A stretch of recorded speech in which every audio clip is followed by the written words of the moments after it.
Το καπέλο της γιαγιάς μου. Την ρώτησα πώς είχε ερωτευτεί για πρώτη φορά. Φορούσα ένα καπέλο, στο γύρο του λουλούδια και πάνω στην κορφή του ένα πουλί. Απ' το πουλί κρεμόντανε άλλο κλαδί και στο κλαδί λουλούδια. Στην άκρη του φωλιά. Καθόνταν στο λαιμό μου και είχε πουλιά και εκεί. Πετούσαν τα πουλιά.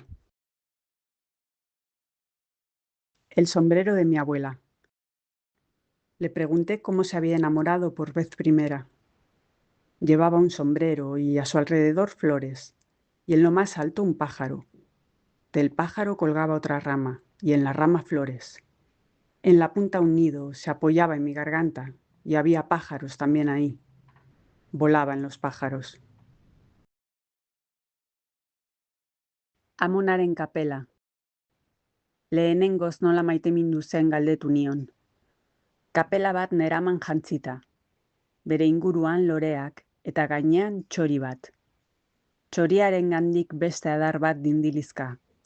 Eta adarrean loreak.